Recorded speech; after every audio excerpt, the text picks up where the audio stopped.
My name is Oluwabusayo Ifonlaja. I'm a double first-class lawyer. I was just recently called to the Nigerian bar as a barrister and solicitor of the Supreme Court of Nigeria as the overall best graduate student of the class of 2024. I also graduated from Nile University of Nigeria, where I graduated as the valedictorian as the overall best graduate student of the class of 2023 with a perfect CGPA of 5.0. My reaction when I first heard the news was that filled with excitement and relief. I recall that when I got to hear that I was the overall best graduate student, I screamed on the top of my voice. I was very elated, I was very ecstatic. And after a while, I felt a sign of relief. This journey was one that stretched me, and the outcome is something I'm very grateful for. My experience at Nile University was one that, it set me up for the future. Nile University gave me a very great foundation that, it is this same foundation and it's this same belief and the same mentality and structure which I, got from Nile University. I also translated at the Nigerian Law School. I remember that I got a fully funded scholarship to study law at Nile University of Nigeria. And that grace that was extended to me was just the beginning of many great things. I would say that Nile University exposes you to a number of activities, be it competitions, internships, makes you a very well-rounded student, and also leadership opportunities. I remember that I held various leadership positions at the faculty and also beyond the faculty. I particularly remember there was a career fair program, and it's through that career fair I got into an internship program with one of the top tier law firms in Nigeria.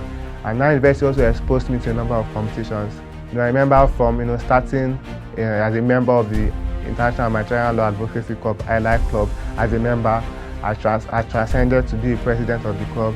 And from there on, I went on to be a finalist at the ICRC national competition. And then after my set, there's also been a continuous track progress. Last year, the Nile University was the national champion and represented Nigeria. And then now, with the recent ICRC competition has also been selected, and it just shows the level of track record that Nile University has and the impact that they are not just making in one or two individuals, but is well-rounded.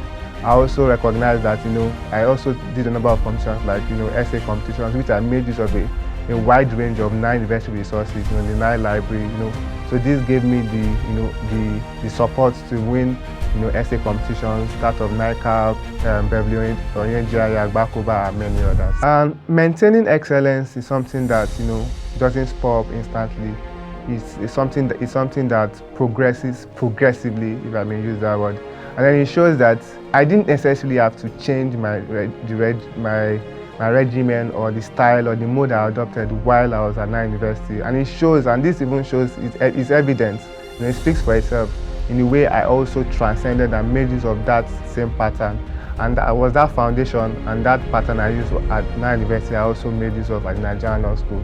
However, the Nigerian Law School is in itself a different institution, and there are certain peculiarities that pertains to it.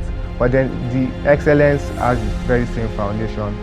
I remember while I was at Nile University, I engaged in a number of activities, and this ensured that I kept a very good system of time management and planning. Time management is very key, and it's also very key at Nigerian Law School. I remember at Nigerian Law School, I had to apportion my time, even for both my leadership activities, because I was a group leader at Nigerian Law School, and also, my personal academic study. And that is what, Nile University has ingrained in me. Nile University, is filled with spectacular individuals who, even beyond after you've left, the university, they still reach out. And, I would say like majority of my mentors, or my essential mentors, were from Nile University. And starting from the Dean of the Faculty of Law, Professor Fatima Akali, she has a way of continuously following your progress and ensuring that you are following the right pattern. And even when you are down, she encourages you. I remember while I was in Nigerian Law School, she would call me a few times to ask me about how studies were, and also ask me about my other colleagues. And another mentor from Nile University as well, he also made a first class at Nigerian Law School, Obed Soludo. He was my immediate senior, and while he was at Nigerian Law School, when he came out, he was in constant communication with me, giving me support, information of how to do things, read this way, don't read that way, take into consideration this. And for young law students or aspiring law students, what is key is, what's the most important thing I would say is to key in into activities. Because, Nile University is rich with activities, rich with opportunities. As I said earlier, I said, I got certain opportunities via the Nile University in collaboration with, Faculty of Law and Student Services and other opportunities that Nile University had. And what I just had to do was key into it because it was already there. And that is what, young aspirants, do not, keep yourself just in the four walls of your class, engage with your lecturers and also engage with senior colleagues. Like I said earlier, I engaged with Obed, I had a relationship with my lecturers who were also following up on my progress. And this is what you need, you don't necessarily need to isolate yourself, key into the opportunities that Nile University has. Also, I like to say you have to keep a very good mentality. You have to know that, believe in yourself that you can achieve it and work towards it. And then with the necessary discipline, consistency, strategy and adequate mentorship, the sky is just the starting point. Also, Nile University has a way of preparing you for the future, like I said. And just to speak, there was a particular course we did at Nile University which had a touch of all the 5 courses at Nigerian law. So there was a touch of an introductory level to criminal litigation, civil litigation, property law practice, and among those other courses, which gave us certain idea. So when I got to Nigerian law, within the first few weeks, I was able to follow up. Oh, we did this in class. I had situations where I had to. I'm going back to check my class notes from uni. And this level of information, this level of preparedness, essentially translated to success.